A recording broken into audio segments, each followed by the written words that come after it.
Chào mừng quý vị và các bạn đã quay trở lại kênh Dr. Vet cùng chăn nuôi Việt Nam phát triển.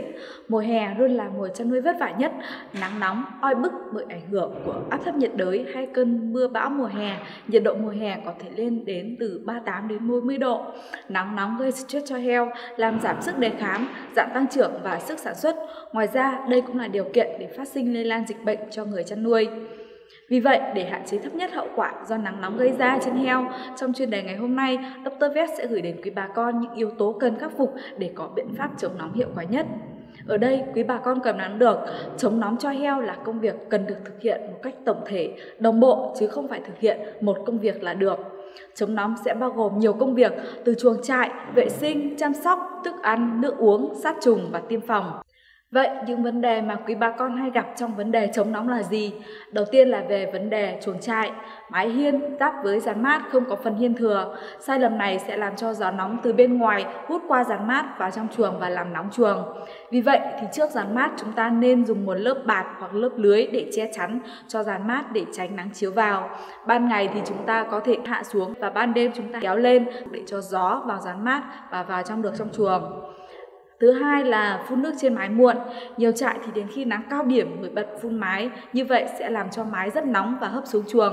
Nước trên mái thì sẽ rất lâu mát và nước lúc này chảy thì sẽ rất nóng.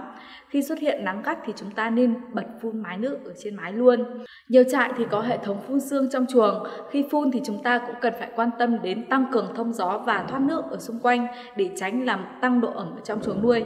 Ngoài ra thì để tránh ánh nắng chiếu thẳng vào tường thì quý vị nên dùng một tấm lưới đen để che và giảm làm cường độ của nắng chiếu vào chuồng. Về phần mái chuồng thì nên cách mặt đất ít nhất là 2 mét, nên lập mái mũi hoặc là mái chồng để lưu thông không khí được tốt nhất.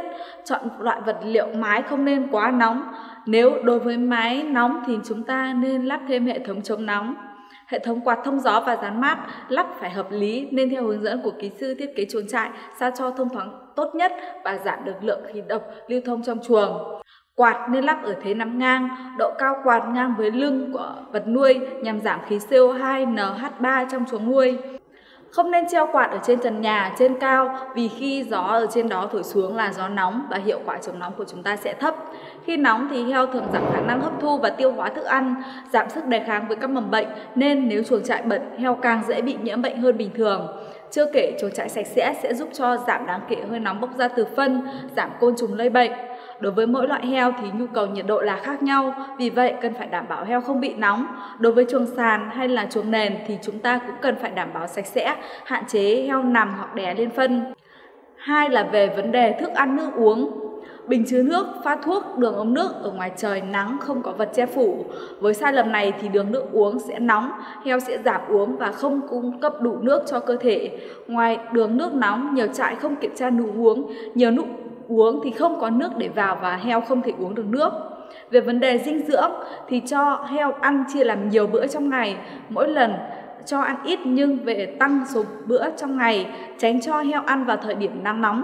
Tốt nhất thì nên cho ăn vào buổi sáng sớm hoặc là chiều mát, tránh khung giờ cao điểm từ 9 giờ đến 15 giờ. Đối với heo nái cho con bú thì chúng ta có thể bổ sung vào một bữa ăn đêm.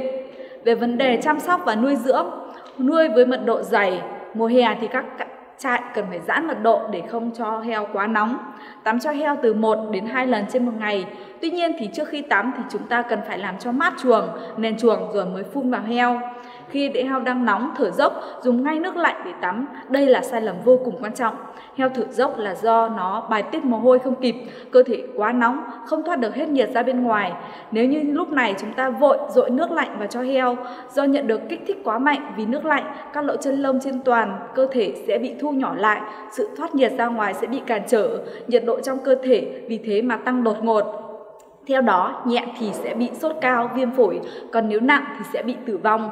Chính vì thế về mùa hè, nhất định chúng ta không được áp dụng cách dội nước ngay lên mình heo để giảm nhiệt cho heo. Ngoài ra thì chúng ta cũng cần về tăng máng ăn, máng uống trong chuồng nuôi sao cho heo không phải mất quá nhiều công sức hay là bon chen để ăn. Mua hay bán heo, tránh vận chuyển heo trong thời điểm nắng cao điểm như là từ 10 đến 15 giờ. Heo con theo mẹ thì tắm cho heo mẹ nhưng không được tắm cho heo con, cũng như là ô chuồng của heo con sẽ bị ẩm ướt và sẽ rất dễ phát sinh các mầm bệnh. Về vấn đề chống nóng, chủ động cho heo bằng vaccine, thuốc và vitamin. Tiêm phòng vaccine đầy đủ như là vaccine dịch tả, suyễn heo, tụ huyết trùng, đóng dấu, sai cô, lở mồm long móng và tai xanh. Định kỳ thì chúng ta nên dùng kháng sinh để tránh nhiễm trùng kế phát, có thể sử dụng sản phẩm Biosilin 200WS hoặc là Dimosan WS. Việc chọn loại kháng sinh này thì cũng tùy thuộc chủ yếu vào dịch lệ tễ của trang trại, nghĩa là các bệnh mà đàn heo của trại đã từng mắc, từng có nguy cơ mắc và kết quả kháng sinh đồ của trại có thời gian cần nhất trong vòng 6 tháng trở lại. Phun sát trùng định kỳ 2 đến 3 lần trên một tuần bằng sản phẩm Reso Super của Interchemy Hà Lan. Ngoài ra thì chúng ta cũng cần phải tẩy giun sán, tiêm phòng nội ngoại ký sinh trùng bằng sản phẩm Intermectin của Interchemy Hà Lan hoặc sản phẩm Levasol của VP Pharma. Ngoài ra thì chúng ta cũng cần để ý để có biện pháp can thiệp kịp thời khi xuất hiện chuột, bọ và các côn trùng gây bệnh. Theo dõi hàng ngày để phát hiện, xử lý sớm, tiến hành cách ly, điều trị kịp thời để tránh lây lan ra toàn đàn. Do nắng nóng thì chúng ta đặc biệt cần bổ sung vitamin, điện giải và men tiêu hóa để cho heo tránh stress, gây thiếu chất và mệt mỏi, giải nhiệt và cho vật nuôi hấp thụ thức ăn tốt hơn. Muốn chống nóng cho heo hiệu quả thì chúng ta cần phải tiến hành đồng bộ, nhất quán và đầy đủ các bước trên. Như vậy thì trong chuyên đề ngày hôm nay, Dr. Vet đã giới thiệu đến quý bà con về biện pháp chống nóng cho heo trong mùa hè. Rất mong những thông tin mà Dr. Vet chia sẻ sẽ giúp quý bà con có thêm thông tin bổ ích để giảm thiệt hại trong mùa chăn nuôi nắng nóng, đặc biệt là mùa hè. Rất cảm ơn quý bà con đã đồng hành cùng Dr. Vet trong suốt thời gian vừa qua và rất mong quý bà con sẽ tiếp tục đồng hành cùng Dr. Vet trong thời gian tới.